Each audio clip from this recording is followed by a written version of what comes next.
Okay, I'd like to show you another version of an electric motor. So I'm going to start with a solenoid again.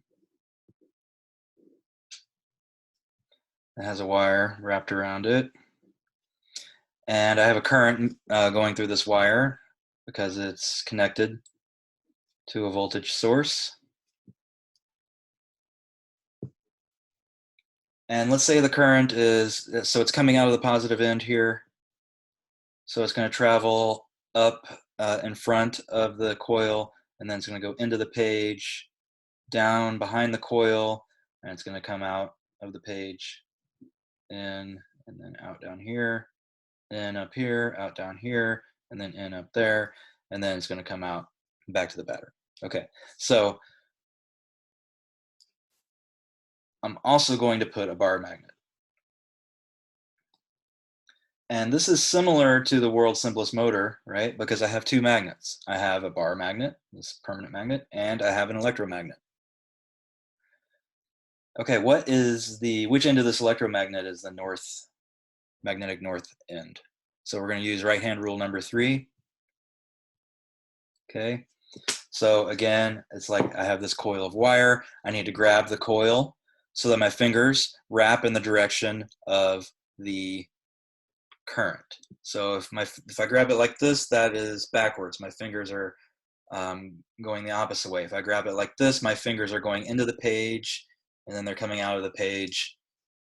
Okay, so I grab the coil like this, and my thumb is pointing to the left. So this is going to be the north end.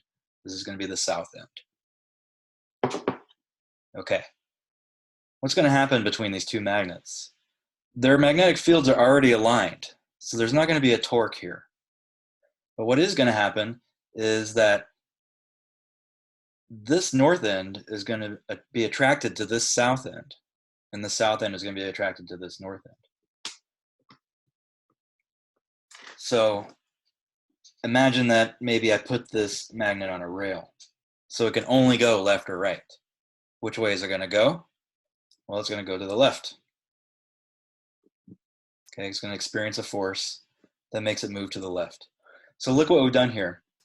We started with a battery, which creates a current, which in turn creates a magnetic field, which in turn applies a force on this other magnet. So we started with electrical energy in the battery, and we ended with mechanical energy because the magnet moves. Okay, so this is another version of an electric motor. All right, now what if we wanted the magnet here, the permanent magnet, to go right instead of left? So pause the video for a second and think about that. And here's the challenge.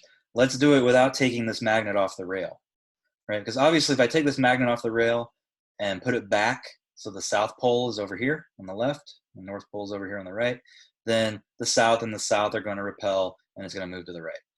Let's not do that. Let's say that this thing is attached to this rail and we can't flip it around. So how could we make this magnet go the opposite direction? So pause the video for a second and think about that. Okay, so I've redrawn the situation.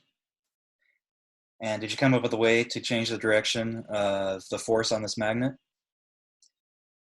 Well, in a nutshell, what I need to do is I need to reverse the current direction, right? And I can do that a number of ways. And the simplest in this case would be just to flip the battery around.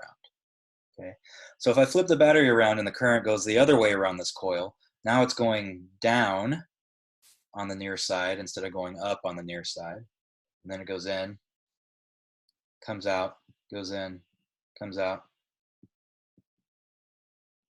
Okay, and then using right-hand rule number 3, if I wrap my fingers around this coil in the same way that the current wraps around the coil, okay, looks like this. So now the north pole is to the right. So by flipping the direction of the current, I flipped the polarity of the magnet. I flipped the north and south end.